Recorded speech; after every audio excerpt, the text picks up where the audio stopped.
I believe we're live. Yes. All right. Our track record is improving.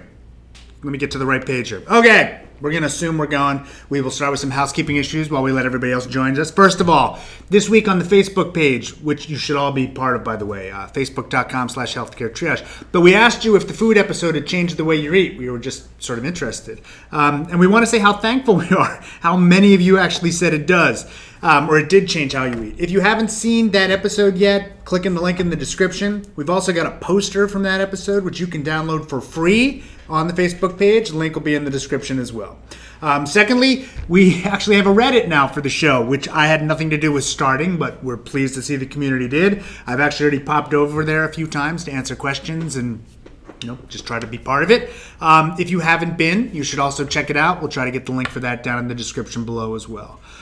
We've recently updated the document with all the questions that have been asked or answered. Link for that in the description. So if you have a question and you don't get a chance to have it addressed there, it might have been answered already. And if it has, you could save yourself some time and just go look for it. If you haven't, keep submitting your questions. We will absolutely get to them in the future.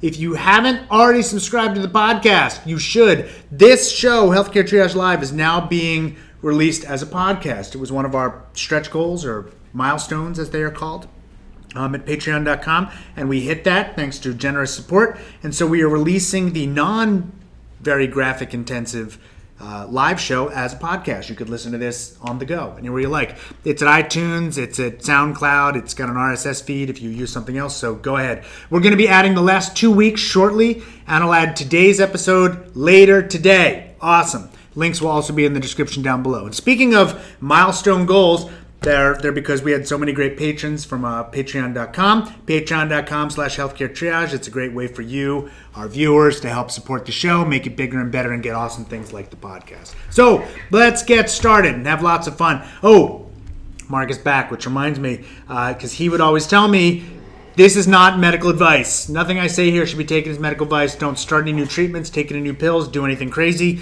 Always, before you decide to do something medical, you should talk to a licensed professional like a doctor about what you're going to do. This show is not medical advice, but this show is awesome and full of lots of good information. So let's start.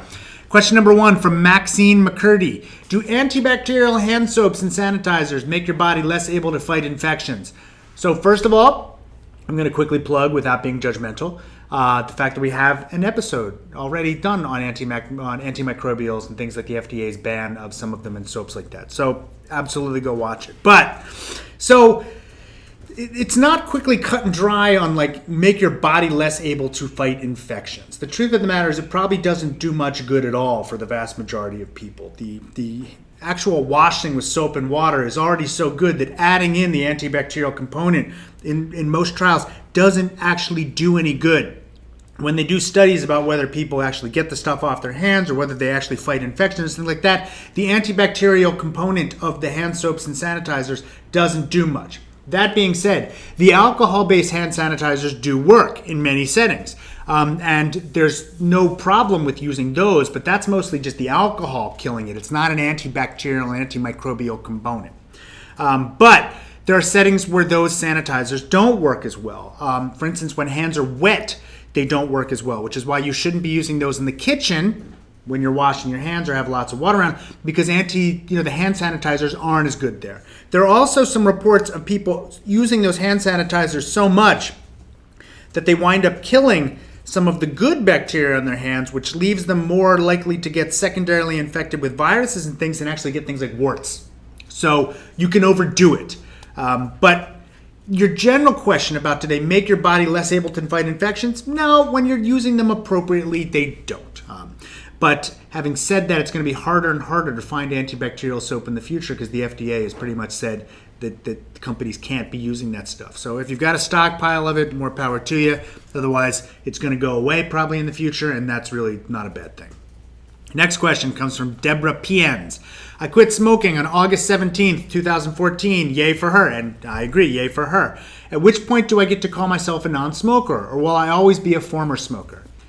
It depends on context. If you're talking about for health purposes, there will always be some risks that probably are increased for you because you were a former smoker. Some risks of possible lung disease or cancer, which certainly are less now that you've quit. but will probably be higher than somebody who never smoked at all. That's just life. Having said that, if you're just asking about it for friends and things like that, I mean, you've almost made it a good year. That's pretty good. 6 months to a year is pretty much what studies would say are the quit rates. And so you're getting there, and you should keep going. People who, of course, are part of Alcoholics Anonymous and things like that would say that you never fully quit this stuff. It's just how long have you, refrained from, the last time that you indulged or used. But, you've almost gone a year. That's makes you in a small crowd, awesome. And if you wanted to tell people that you are a non-smoker at this point, your friends and family, by all means, who's going to stop you? Next question, Alex Shannon. Is there any good evidence that says aspartame can affect hormone levels and blood sugar? P.S. You didn't address that question in the healthcare triage episode about artificial sweeteners. Well, I appreciate the fact that you watched the episode on artificial sweeteners. One of my favorites. I'm actually going to cover that in the future in other places that I write for. So does it affect hormone levels and blood sugar? Well, the reason I didn't cover it is because there's no good evidence that it does. If there was good evidence that it had that kind of dangerous effect, I would have included it in that episode.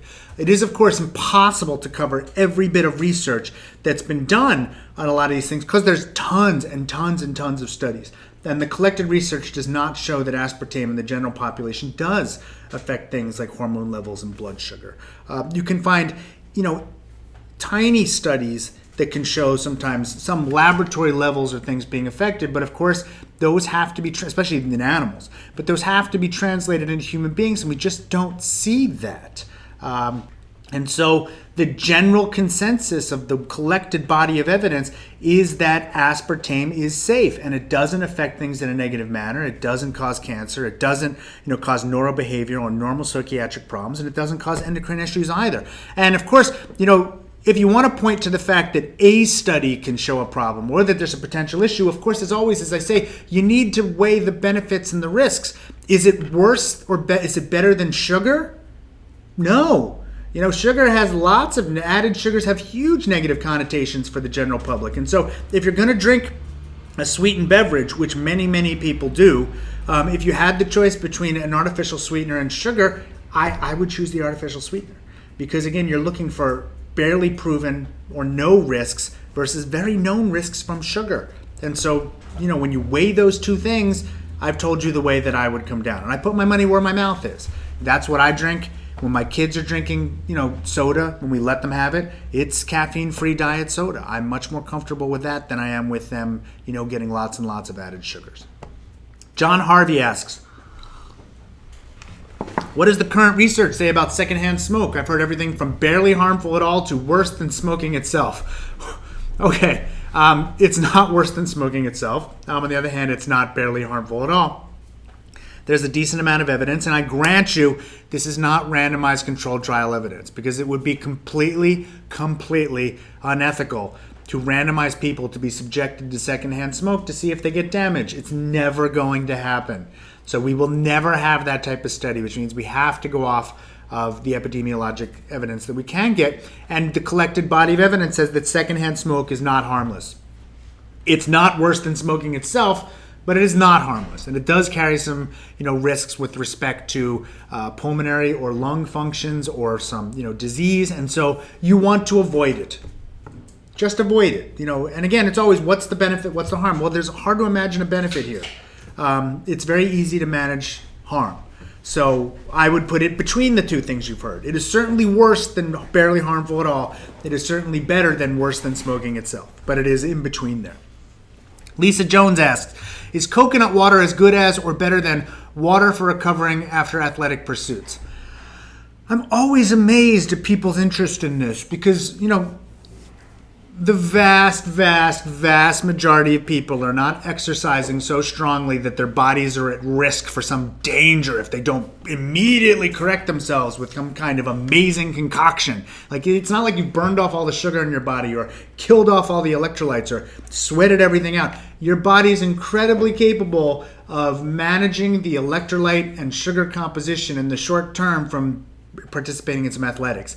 People have run marathons and done all kinds of other stuff. They have been incredibly active, working all day outside, and the human race has functioned just fine before the creation of Gatorade.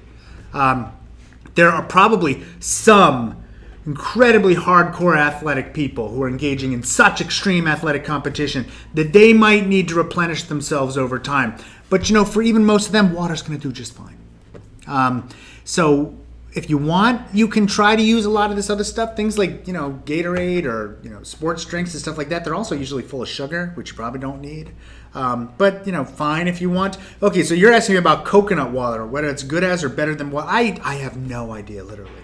And I can't imagine that anyone has ever studied this. And if they did, I can't imagine that there could be possibly any kind of real-world outcomes that we could see.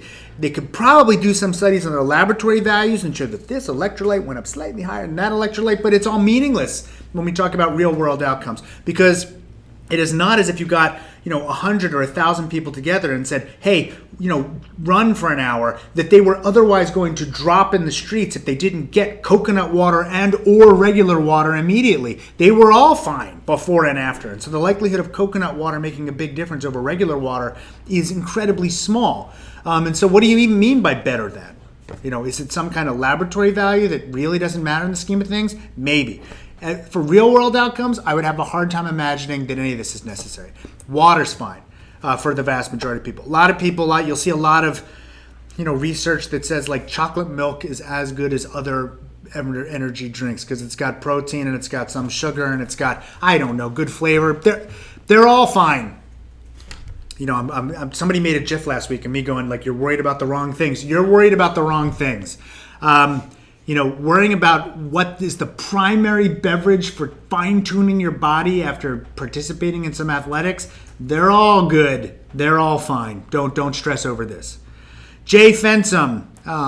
Circumcision. Should it be done according to the research? Is it more healthy to be circumcised even when considering all the complications? And what about female circumcision as well? So we get this question almost every week, and I've not done an episode on this. So I have nothing to point you to other than keep watching Healthcare Triage Live. It's a huge debate. If you're weighing benefits versus harm, there are some studies which seem to point to the fact that if you are circumcised, your risk of catching certain STDs, including HIV, is lower. So that would be a benefit. But that's a relative benefit. In terms of absolute risk reduction, it's very, very small. There are some people that argue about penile cancer and whether or not it might reduce the risk of that as well. Again, absolute risk reduction, incredibly, incredibly tiny. We're talking about male circumcision here. The reason that most people get circumcised is cultural and or religious. And there the benefits are obviously greater than the absolute risk reduction. It's very meaningful to some people. That is why they circumcise. There are other people who think that that's a bad thing because we're doing it to infants when they don't have a choice and they may come to regret it later on. There's good research, however, that shows that the vast, vast, vast majority of people, or males, don't seem to have a ton of regret one way or the other. There are probably some, greater than zero, but most don't, regret it or really get angry about the fact that they have. Most of the upsetness comes from people who are not circumcised, who think that we shouldn't make other infants get circumcised. Again, if you're talking about health reasons, slight bit of evidence pointing to a health benefit. Is it enough to overcome the ethical concerns that other people have? Not so much that we would say we should tell people to get circumcised, but enough that we should say if you want to get circumcised, there is some evidence for it. It seems like you could justify having health insurance pay for it. With female circumcision, none of these things I just said seem to be true. There's no known health benefits that I know of. There's no known good reasons to do it. It definitely seems to reduce sexual pleasure. It seems like it is something that people regret far more post hoc than male circumcision. And so all of the arguments that I just made for male circumcision do not apply to female circumcision. It's very hard to find huge advocacy groups which are supporting that. In fact, it's way easier to find people who are trying to end its practice right now.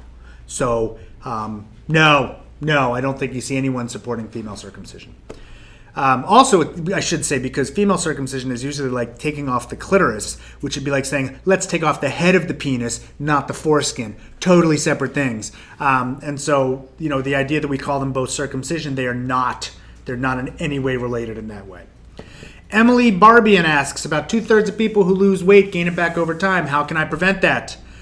So, that's such a great question, and it's not as easy to say. So the problem is that people who lose weight oftentimes do it by making huge drastic changes to their diet, which are unsustainable over the long term. And so eventually as with all diets, lead to some sort of slowing of your metabolism. And the problem is that, eventually people bail on the diet completely, their metabolism is slowed, they go back to their old eating habits, and therefore their weight goes shooting back up. The way you prevent that is by making long-term sustainable changes to your diet. I used to weigh about easily 30 pounds more than maybe about 30 pounds more than I do right now. It was not that I went on a crash diet and, immediately, changed what I ate and refused to eat any certain foods. We made huge changes to my wife and I. We both have this story. We made big changes to just our life. We started really eating many more vegetables. We started eating the way that we stopped eating a lot of, ordering in food, and we started cooking a lot more. Well, my wife started cooking a lot more. She started changing her cooking habits and what she actually would cook. We reduced a lot of the, we stopped eating huge amounts of, say, rice and potatoes and bread and things that sort of were more we stopped a lot of the processed foods. We started eating many along the lines of the food recommendations episode, which is also a good episode you should go watch. And that led to sustained behavioral change long term, so that my weight has pretty much stuck. Now, my weight still fluctuates up and down a bit, but I don't even ever approach what I used to be. So it's a new set point. So it's the quick answer to this would be, don't go on a crash diet. Truly try to change your behavior in small, sustainable ways over the long term. And people that make those kinds of long-term lifestyle changes have probably much greater success than those that say, I'm going to go on Atkins or Weight Watchers or Jenny Craig or something like that for 6 months and let's see what happens. Because it's hard. It's really hard to make that kind of radical change over the short term and then keep it up for a long time. Mncdk asks, is it ever too late to get vaccines, for instance, MMR? Okay, so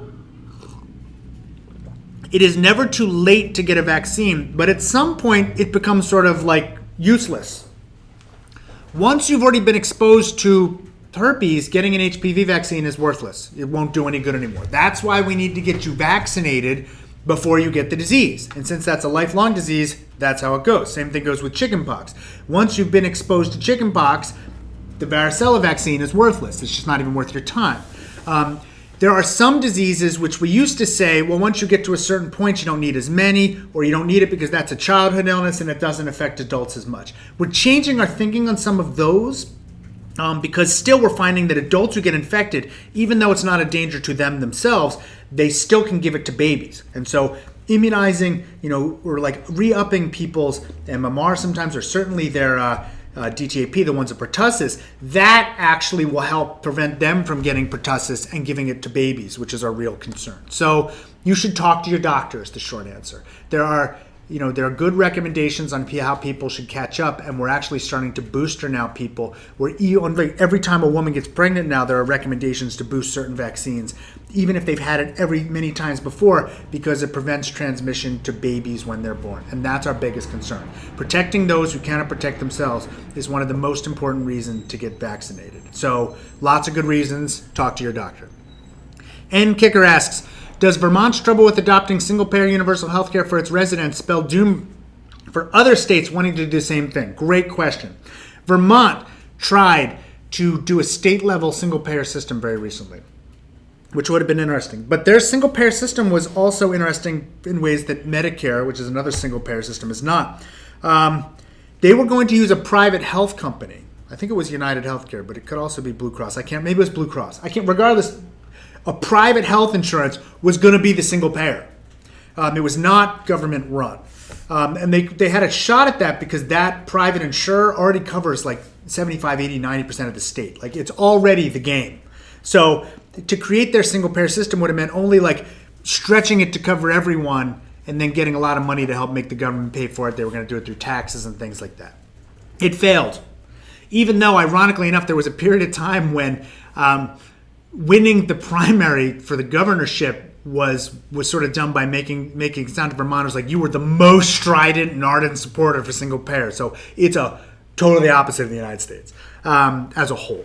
But it didn't work. It didn't work because they couldn't make the numbers square without talking about tax increases. And even though those tax increases would have been small compared to how much people were paying for health insurance, saying tax increase is very politically difficult in the United States of America. So it didn't work. Does it spell doom? For other states, I think it makes it hard because, if anywhere it was going to succeed, it was going to be a state like Vermont, where, again, there was a lot of support for it already. But, every time I think that there's doom and everything else, you gotta take into the fact that, Medicare is a monstrous single-payer healthcare system. And at this point, the world of America thinks it would be disastrous to even talk about dismantling in any way. It is one of those strange, bizarre, hypocritical quirks of American politics that, single-payer is American as apple pie when you're 65, but it's, tyranny in the end of days if you're 64. So, I don't know. I have long since tried to stop second-guessing the politics of single-payer healthcare in the United States because none of it makes sense to me.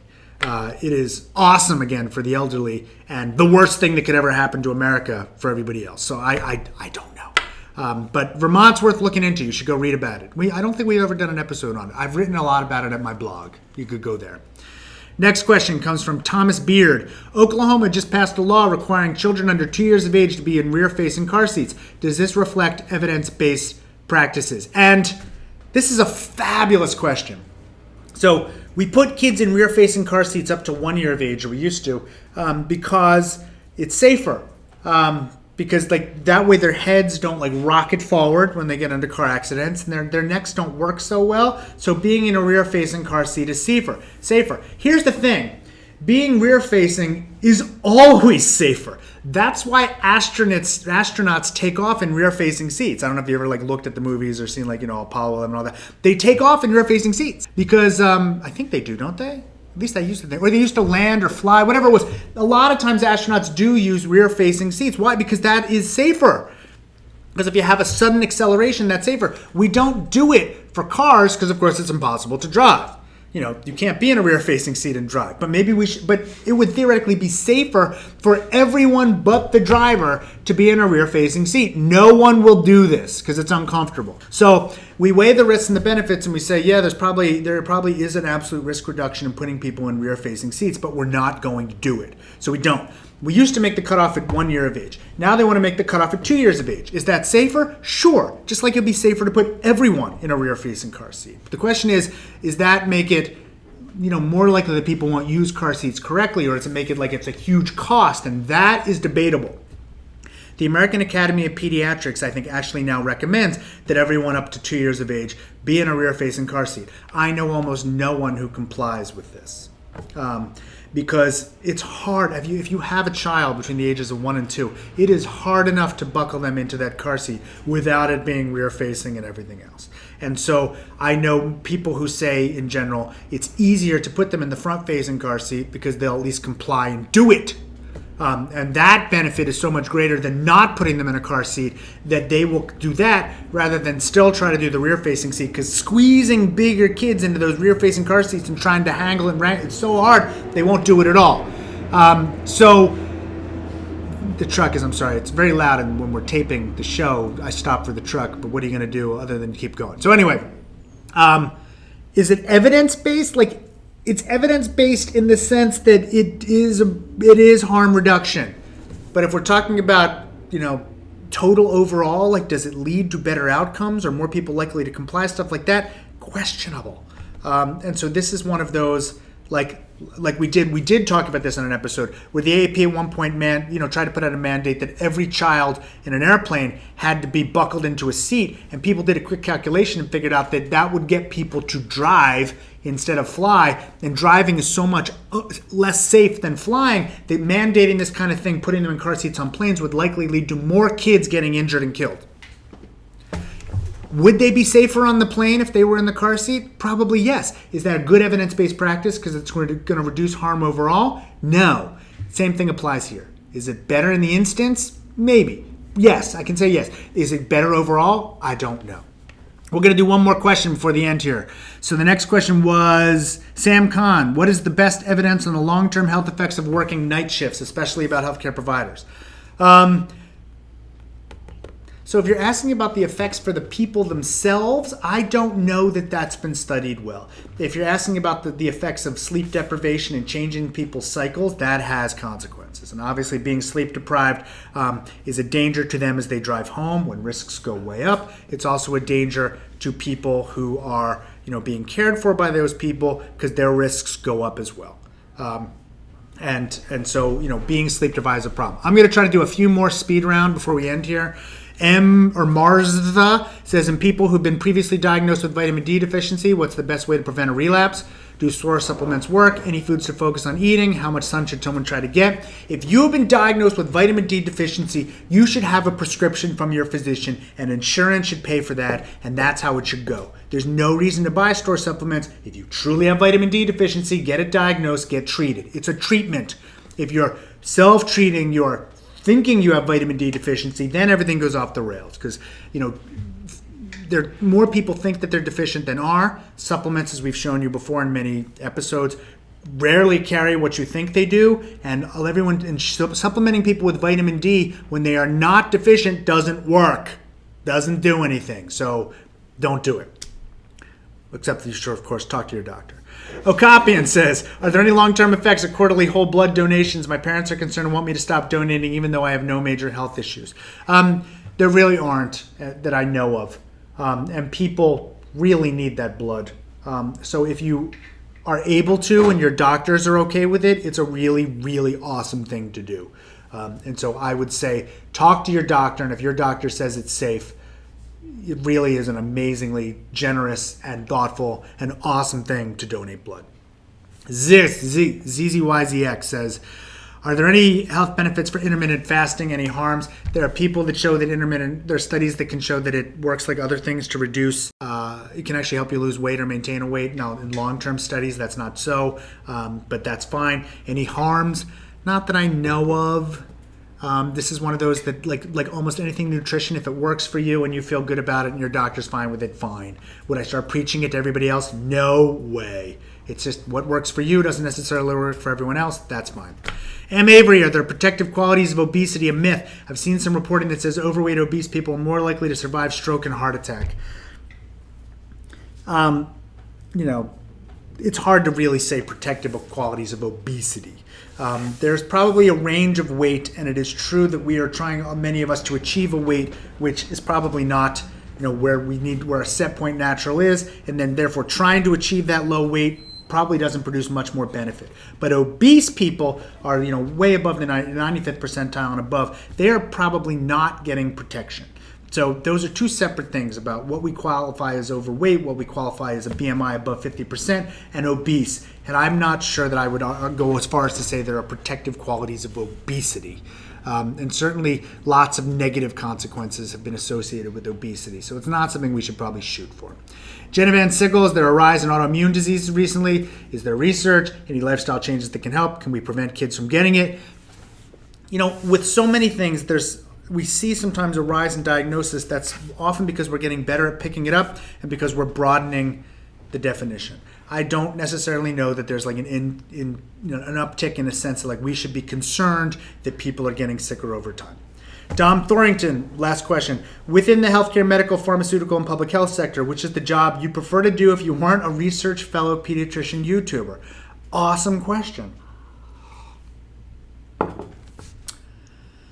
don't know. That's a really good question. You hit me. There's no other healthcare job I'd want. I wish I could tell you that being an active pediatrician is something I really look like, or that's what I want to do, and it's not. I do a very little bit of being an actual pediatrician in clinic, and it's enough. That's not where I'd want to go. So for medical, pharmaceutical, there's research in pharmaceuticals, but I'm not really a basic scientist. I guess if I had to pick some job, I think it would be interesting to work in public health, in the sense of trying to set better government policy and enact it. Might be appealing, but not as much as doing what I do. I love what I do, and that's why I do it. And so I guess something governmenty or public healthy might appeal to me at some point, but at this point, being a research fellow or research guy, pediatrician, YouTuber, it's the perfect job. That's why I do it.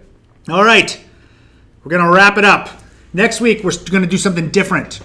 So get ready. As per your suggestions, we're going to do a themed live show. So for next week, we're going to address questions about parasites, because if you don't know, it's Parasite Month on regular healthcare triage. We've already had episodes on bed bugs and lice, more to come. There was a mental floss that just went up today. It's a tie-in crossover that I'm starring in that does, 10 facts? How many facts do we do? 14 facts about parasites that you might, or whatever, myths or facts about parasites. So you should go watch the mental floss.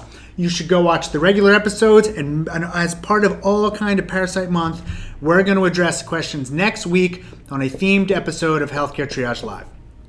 We can't get to enough of them here, so go to the questions a day before the show, next Tuesday, to have some time to put in comments your questions about parasites, because we will need to research some of them. I like to think I know a lot of stuff about medicine, but I am positive I don't know everything there is to know about parasites. But I will work very hard to find out the answers to your questions to have them ready to go. So start putting them up next Tuesday in the comments for the video. We'll start getting links up. And whether you have a question that relates to any of the videos we put it up there. If you have another parasite you'd like us to talk about, put it up there. Put it in the comments of next week's live video.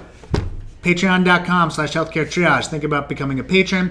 Facebook.com/healthcaretriage. Join our Facebook page. It's awesome. Reddit, I don't know what the link is, so I'm just going to say Reddit or Healthcare Triage page. Reddit/HCT Triage. Very easy to do. That's it for everyone. Bye. See you next weekend, 11:30 a.m.